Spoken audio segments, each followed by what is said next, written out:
just doesn't deserve this, Heart. Your dad does not deserve this. You've done all these things to me, but your father does not deserve this. No, he does not. You know how much your father loves you. Nobody saw it coming. Ang matapang na mga pahayag ng magulang laban sa pinakamamahal ng kanilang anak. Ang lantarang panunuyo sa kanilang bunso na sa tingin nila ay nagkamali ng desisyon sa buhay. But the Star Talk would like to reiterate, 28-year-old Heart Evangelista has already made a choice. It's a time that you have to, you have the right to decide and to who to love, who to be with. Sa exclusive interview ng Yes Magazine kina Heart Evangelista at Cheese Escudero, higit na dama ang pangungulila ng dalaga sa kanyang amang si Rayong Pauco. Kakampi ang turing ng aktres sa kanyang ama sa kabila ng mga naging pahayag nito laban kay Cheese. Recalling a conversation he had with her dad on the senator, Heart said, and we quote, "He knows I'm happy. He's happy for me. He even told me, I don't care if you get married. I don't care if he found somebody for you. Just as long as he won't hurt you." Unquote. Naniniwala si Heart na may kinalaman ng kanyang ina sa pagbabago ng isip ng kanyang ama. He just doesn't know the truth. Whatever or whoever was talking to him used his love so they can control him. He really thought na naapi ako, the actress told Yes Magazine. Ngunit mabilis na nilinaw ng aktres na wala siyang nararamdamang galit sa kanyang parents. She told Yes, and again we quote, "I'm not even angry at my mom. I'm just frustrated with my mom. Okay, medyo nagtatampo, but with my dad, I'm depressed.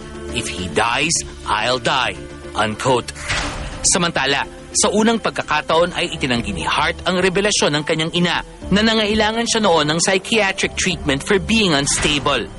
Ngunit sa nangyayari ngayon, inamin ng aktres, "I definitely need someone to talk to now, but I'm not crazy." Heart also revealed that she almost gave up on Cheese during the ordeal. In the end though, she chose to stand by her man. Hanggang ngayon ay hindi pa rin nagkakaayos si Cheese at ang parents ng kasintahan. Ayon sa mambabatas, hayaan na lang daw na panahon ang maghilom sa mga pait at sakit na nalikha.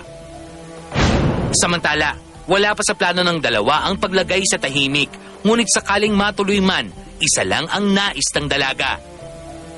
Sabi niya, "I wanted a small wedding because I've accepted that my parents would never be present in any wedding. Whoever I was gonna be with, I've accepted that." Unquote.